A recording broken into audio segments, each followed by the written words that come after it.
इस्रायलच्या हल्ल्यामध्ये इराण हादरलं। राष्ट्रपती भवनासह अनेक भागात इस्रायलचे क्षेपणास्त्र हल्ले। सुरक्षेच्या कारणास्तव इराणमध्ये आणीबाणी घोषित। हवाई अड्डे रिकामे तर शाळांनाही सुट्टी जाहीर। अमेरिकेच्या लढाऊ विमानांकडून इराणवर हल्ले।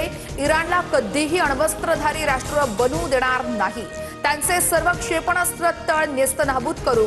डोनाल्ड ट्रम्प यांचा इशारा। तुम्ही सुरू केलेलं युद्ध आम्ही संपवणार। इराणकडून इस्रायलला प्रत्युत्तर। यमन, लेबनान तसेच हुती आणि हिजबुल्लाहकडून इस्रायलवरती हल्ले।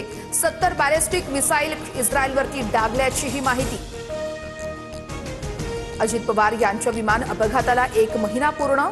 तपासाचा प्राथमिक अहवाल आज येणार। डीजीसीएच्या वेबसाईटवरती अहवाल प्रकाशित केला जाणार।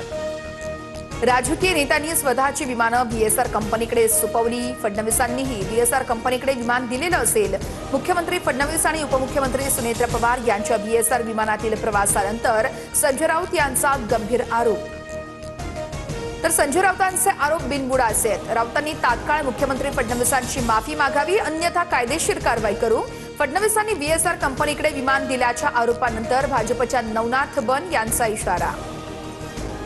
बीडमधील महादेव मुंडे हत्या प्रकरणी संशयितांच्या नार्को आणि ब्रेन मॅपिंगचा रिपोर्ट कोर्टासमोर सादर केला जाणार नाही। प्रकरणामध्ये आतापर्यंत 150 जणांचे जबाब नोंदवले असून 6 जणांची नार्को आणि ब्रेन मॅपिंग चाचणी। आरोपी वाल्मिक कराडच्या मुलाची दुसरी फेसबुक पोस्ट। राजाश्रय कुणाला आम्हा तुम्हा। सुशील कराडची सूचक पोस्ट। सर्वांसमोर सर्व बोलणार। कालच सुशील कराडने पोस्ट केली होती। मुंबईमध्ये बांधकामादरम्यान 6 कामगार 6व्या मजल्यावरून पडले, एकाचा मृत्यू। चेंबूरच्या सुभाषनगर परिसरातली घटना। सेफ्टी किटचा वापर न केल्याची प्राथमिक माहिती। 5 जण जखमी असून त्यांच्यावरती खासगी रुग्णालयात उपचार सुरू। गडचिरोलीतील बँकेत संतापजनक प्रकार। औषधोपचारासाठी पैसे हवे असताना कोमात असलेल्या खातेदाराला प्रत्यक्ष हजर राहण्याची सक्ती। बँकेच्या संवेदनशून्य कारभारावरती आता ग्रामस्थांकडून तीव्र संताप।